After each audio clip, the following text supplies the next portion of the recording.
Bienvenidos de nuevo al Callejón de las Maravillas en esta nueva etapa que abrimos hoy y lo hacemos con una gran obra del cine. Es todo un placer para nosotros haber visto M, el vampiro de Düsseldorf. Mucha gente todavía la conoce así, ¿no? Esta película, una obra de Fritz Lang del año 1931 rodada en Alemania.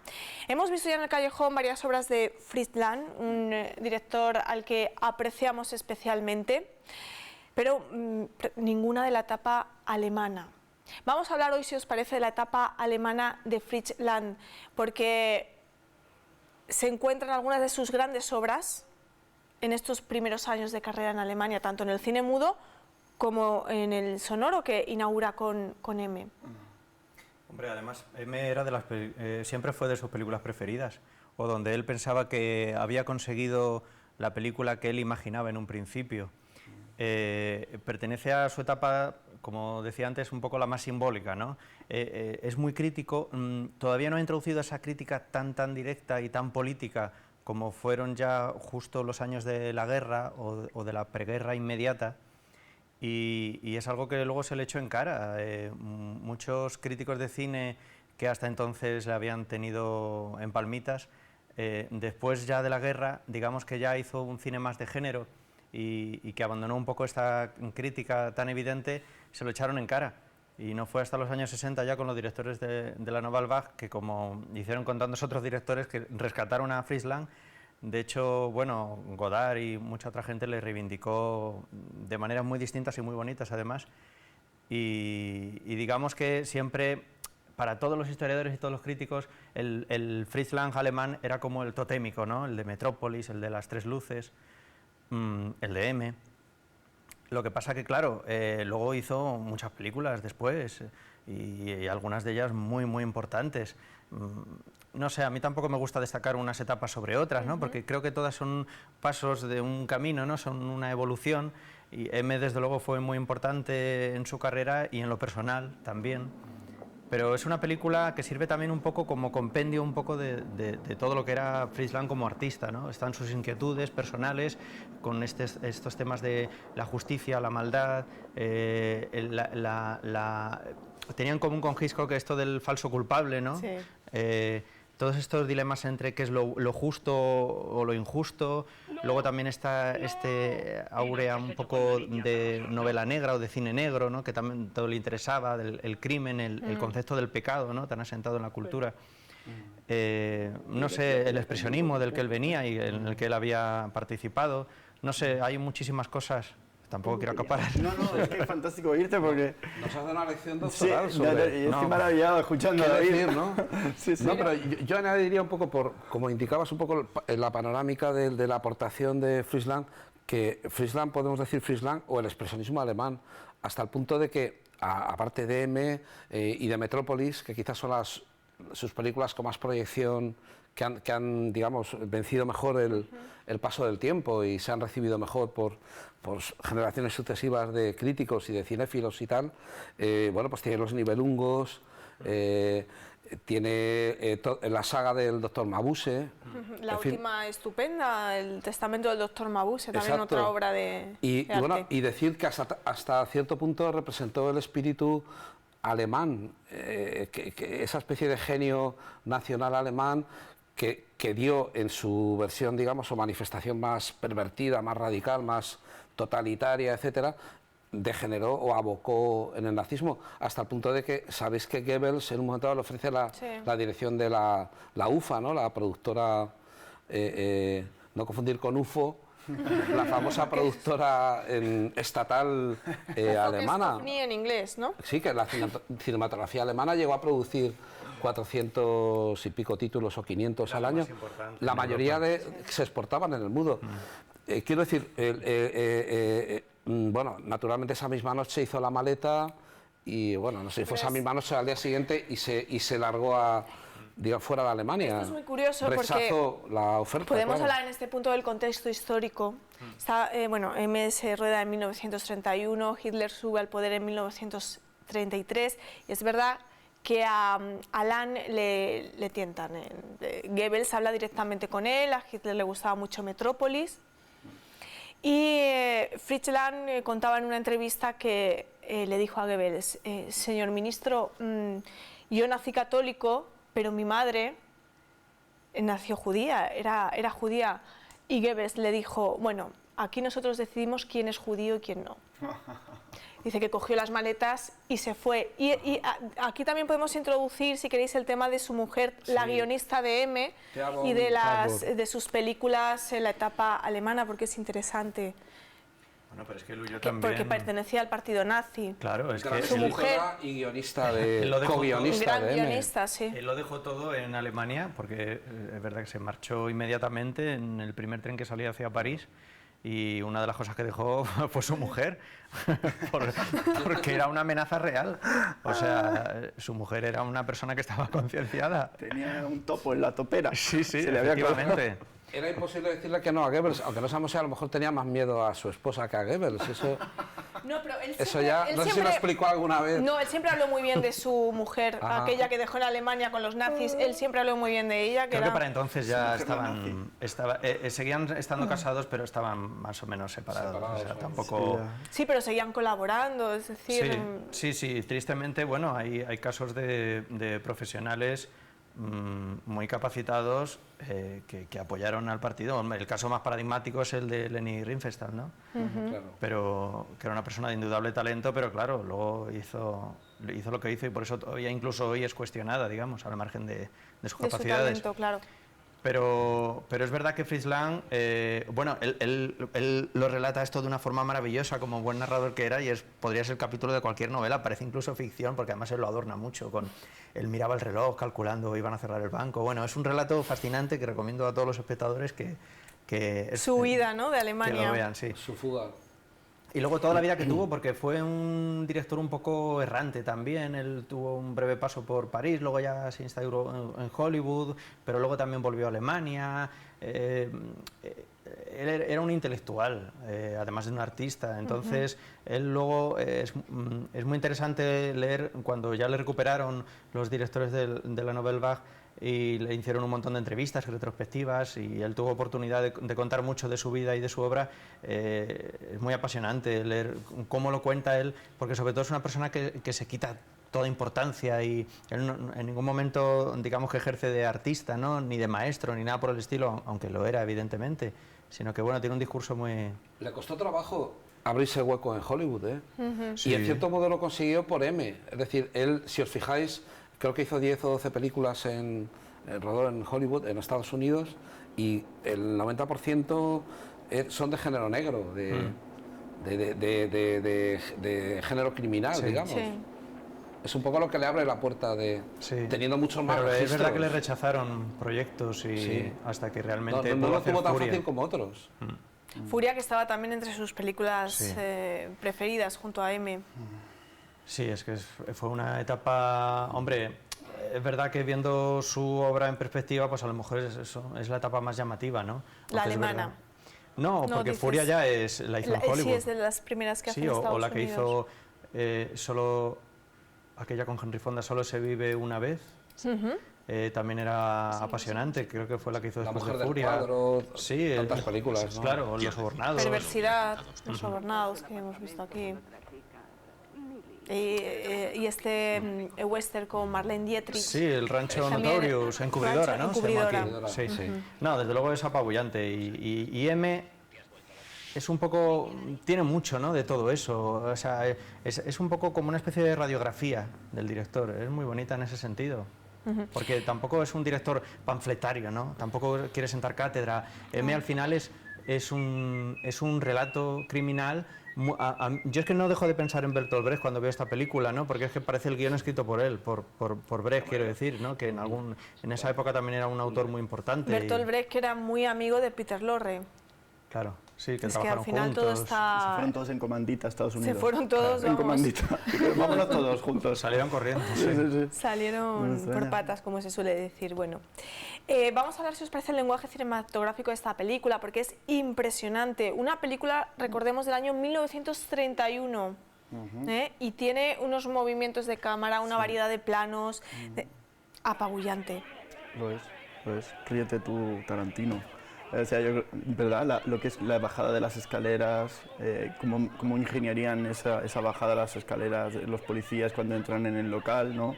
Como movimientos o estos planos subjetivos en la discusión cuando entre ellos están tirando los trastos a los planos subjetivos o todo esto. A mí me parece todo ultramoderno, o sea, me parece, ¿no? Además que me llama la atención que en esa época las cámaras eran pesadísimas, claro, por eso que pero son movimientos muy fluidos, ¿verdad? O cuando le persiguen a él, como parece que va la cámara, no había steady, sí, parece que va una steady detrás. Bueno, supongo que montarían ahí un traveling, ¿no? Sí, claro. Hombre, sí, pero tiene un poco de movimiento. A mí lo que me, perdonad que os interrumpa, a mí lo que me impresiona es el uso del sonido en esta película, y precisamente para ser la primera película sonora de Fritz Lang, me parece que es un maestro del sonido, ¿no? Indudable, Chapo. no sé si estáis de acuerdo. Además, se agradece incluso el hecho de que no haya banda sonora, ¿no? Refuerza mucho más la acción, un la carácter narrativa. más documental a la película, ¿no? Sí, totalmente. Es que es impresionante cómo, siendo la primera película sonora, como bien decías tú, puede hacer ese uso magistral del sonido.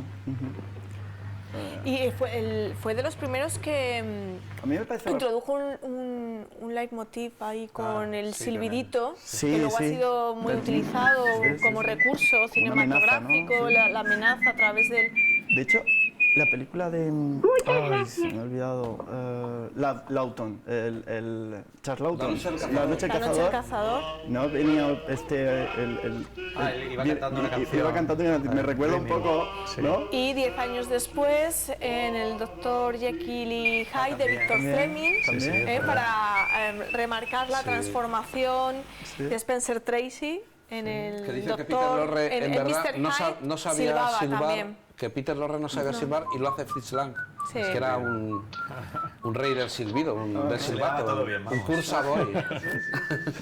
No, pero es verdad que en estas películas, hoy estamos tan acostumbrados a ver películas de serial killer, ¿no? Ya es un género, un subgénero en sí mismo, y aquí está un poco el germen de todas estas películas, ¿no? Bueno, no sé si... también hay comedia en esta película. Sí, claro. O sea, a mí lo que me sorprende es lo equilibrada que está la película, siendo tan terrorífica, el trasfondo de la película es terrorífico, ¿no? Y sin embargo hay elementos de comedia en la policía. Pero porque es una sátira también. O sea, es muy brechtiana en el sentido de que la película es demoledora en cuanto al retrato que hace de las instituciones, de la policía, de los jueces, de la ley. Estos villanos ajusticiando al... No, el paralelismo que se establece en todo momento entre los criminales y la ley, ¿no? Que utilizan prácticamente es un espejo, ¿no? Sí. Introduces aquí el elemento de montaje brillante, esa conversación cuando se levanta el otro hace el movimiento de brazo de opinen ustedes, entonces están en la comisaría de policía ahí.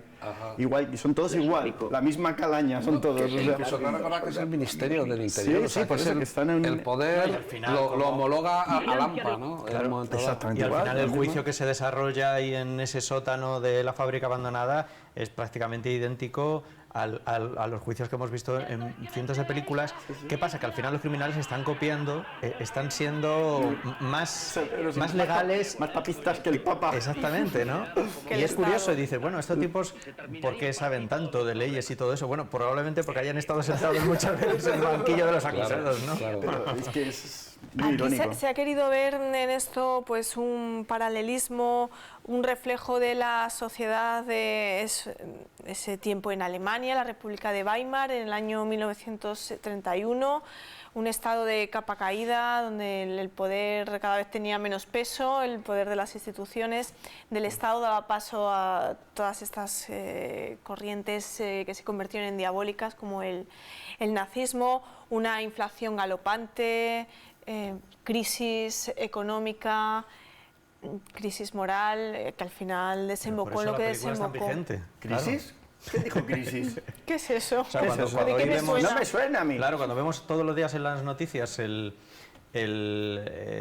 pues que la gente, muchas de las personas que detentan el poder al final se sientan en el banco también de los culpables, pues por eso nos resultan tan reconocibles lo que vemos en esta película y sigue tan vigente habiendo pasado tantísimos años. Sí es verdad que Fritz Lang, al igual que Brecht, juega un poco con la sátira en el sentido de que mete un poco el dedo en el ojo y hace más amable unos retratos que otros, ¿no? Por ejemplo, ese plano tan exagerado en contrapicado de la conversación, el plano de la taleguilla, ¿no?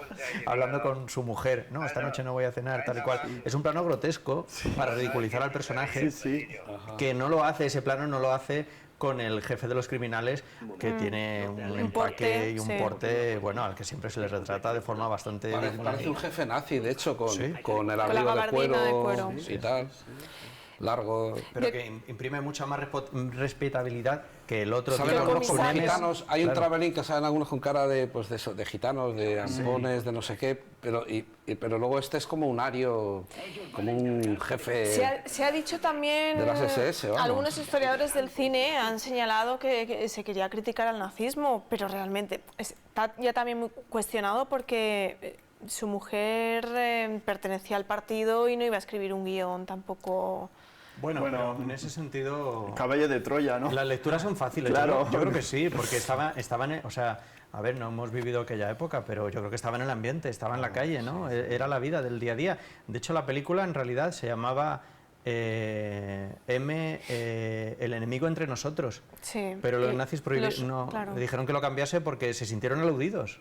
Dijeron, no, es que la gente va a pensar que somos nosotros. Yo creo que era más bien un reflejo de la sociedad, o sea, de cómo estaba el Estado en aquella época. Bueno, pero todavía no estaban en el poder. Había Hitler mucha no criminalidad estaba en el poder. Alemania, Pero estaban entonces. ahí, o sea, eran ya una amenaza latente, ¿no? Hombre, en el 33 faltaban todavía 2 años para que ganara las claro, elecciones. Todavía no les había votado el pueblo Pero alemán. incluso, es que Friesland tenía un carácter muy visionario, porque bueno, siempre se ha dicho que el doctor Mabuse era un aviso de Hitler, ¿no? Y creo que hoy lo vemos y nos parece muy, muy evidente. El imperio del mal, ¿no? Que Y de llevaba. hecho, claro, bueno, estas películas luego fueron prohibidas. M fue una de las películas que primero confiscaron, cuando ya descubrieron que Friesland no se había ido precisamente a hacer turismo.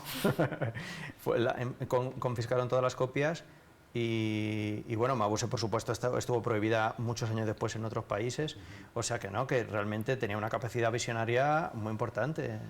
Oye, y luego hay un dato, vamos, un escenario que es central en la película, que se desarrolla un tercio de la acción en ella, que es una caja de ahorros. Que es lo que llama la atención de la policía, que la han ocupado, la han asaltado, etcétera, pero no han robado nada, o sea, buscaban otra cosa, buscaban a un tipo, ¿no?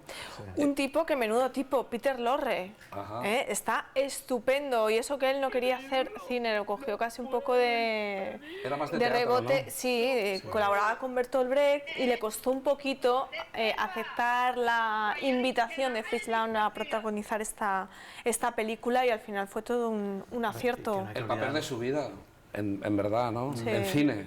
Sí, bueno, hizo también otras cosas muy importantes, ¿no? Yo siempre... Pero tanto... Hombre, el Ugarte de Casablanca no tiene a lo mejor la importancia que tiene este personaje. Pero ante aún todo así, su parlamento, su autodefensa, claro. que pasa a ser un contraataque. Pero está bien porque es verdad que es un hombre que se nota... Te pone a su lado. Sí, se nota que se acaba de bajar de las tablas, porque tiene este aire muy teatral, pero como lo tiene toda la película en general, porque se nota que son decorados, que tiene lo que tenía un poco el expresionismo, ¿no? Este aire un poco irreal, como de cuento siniestro, ¿no? Y claro. Peter Lorre encaja perfectamente con sus ojos desorbitados y ese aspecto extraño y esa forma de andar. Claro.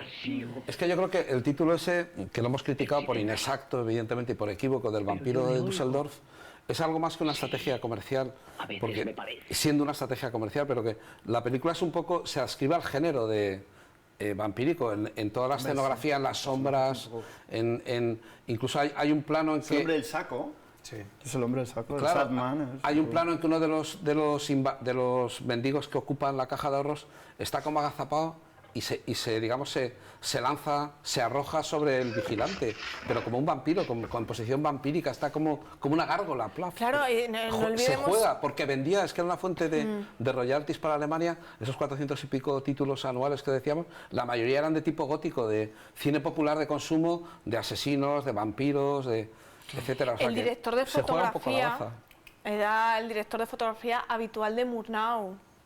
Ajá. Que también hizo títulos Claro. memorables Y eso que bueno, que yo creo que me del Caligari, género, ¿no? el gabinete del doctor Caligari y el vampiro Nosferatu. Espera tú. Digo, Nosferatu, vampiro Caligari era otro de- director, era de Viena. me Era de parece. Viena, sí. Ajá. Pero Nosferatu. tampoco, yo tampoco creo que sea una película icónica dentro del expresionismo.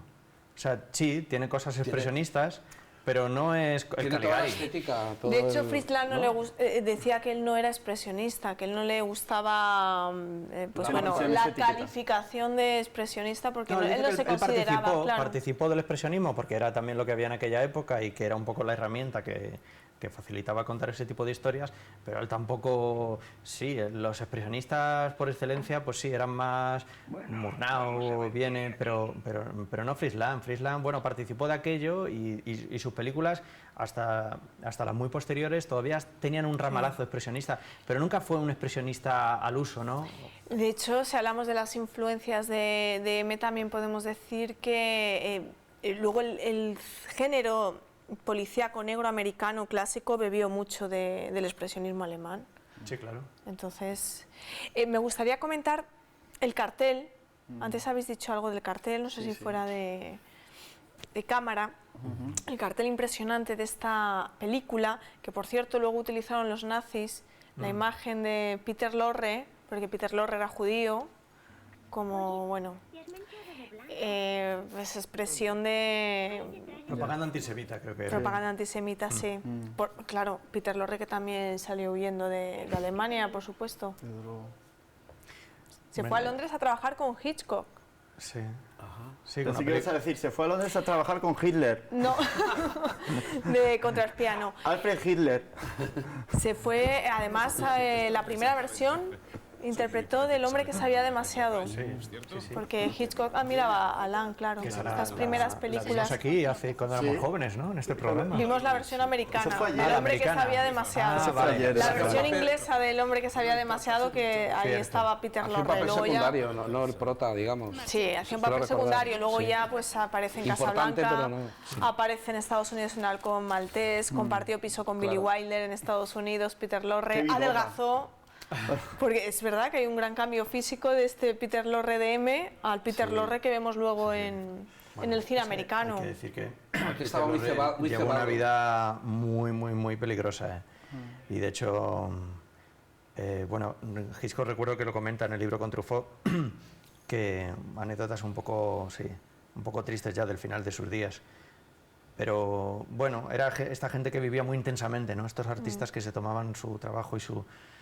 No distinguía muy bien, yo creo, entre su obra y su vida. ¿Pero alcoholismo o qué problema Sí. tuvo? Sí, además era, bueno, le daba un poco a todo, digamos. Ah, sí. Ah. Cuéntanos algo más, por favor. No, Nos porque has dejado ya Bueno, con ganas. Pero Teníamos derecho a pedófilo saber. no sería, ¿no? Pedófilo no sería. No, por Dios. Bueno, no. Solo narcóticos. Ah, Bueno, Hedonista, digamos. Sí, un vividor. pero se le fue la mano. Se le fue la mano, como a Philip. Bueno, os voy a pedir ya secuencia o escenas de M. Sí. Antonio. Yo la mía, que no sé si a lo mejor es el cartel, porque no he tenido ocasión de revisitarlo, digamos. Ese plano que se ve en el encuentro con la niña, con la del globo, y que se ve su sombra, que yo creo que es la primera aparición. que es casi como un Es Nosferatu. expresionismo puro y Eso sí, es expresionismo. para mí Sí. me encanta ese plano. Fantástico. Curiosamente, mi escena es la que pasa a continuación, cuando la madre la está esperando y no viene entonces esos planos en silencio del plano del plato de sopa con la servilleta, la escalera vacía, el tendedero y ya finalmente el globo, bueno, es luego una pelota. El vendedor de novelas que llega... No, sí, pero es la pelota que cae Y la sobre pelota. el césped solitaria Sí, y luego sí. el globo volando en esos cables, esos globos que a mí me dan Claro. miedo ya los globos, ya de por sí, ya son amenazantes. ¿no?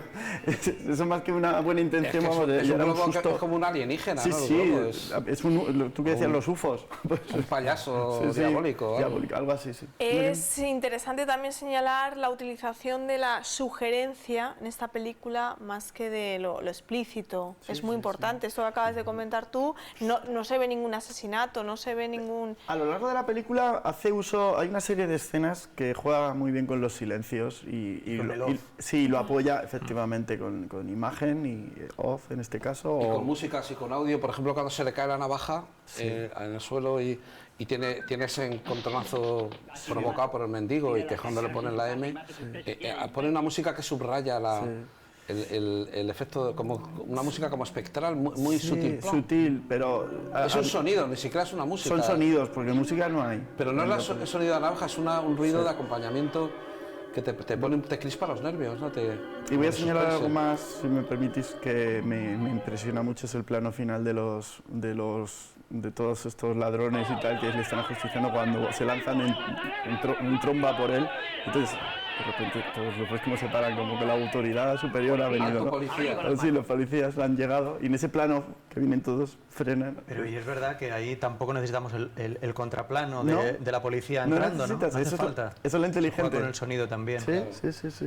La película está llena de momentos de esos. Sí. Lo que pasa que a mí esta película, fíjate, me parece sublime, pero no me parece perfecta. Ah, ¿no? No, porque veo que, a ver, tiene cosas raras, pero yo creo que el hecho de que no sea perfecta la vuelve más especial todavía.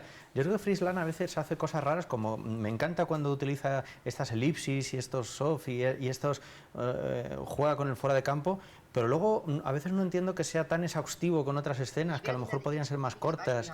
Había escenas que se me hacían un poco largas de estos diálogos, de todos estos procesos policiales, es todo como, lo recoge todo de una forma tan exhaustiva, cómo coge el policía, como tal, cómo le llama, viene, tal, no sé qué, no sé cuánto, que yo creo que hay un desequilibrio que me desconcierta mucho y creo que eso también participa, o sea, hace que la película me resulte más fascinante todavía, porque esta película es una película rara. Hipnótica.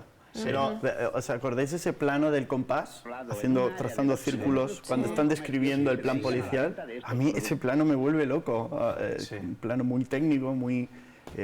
porque, bueno, el plano de la escalera de la niña es una maqueta, en realidad.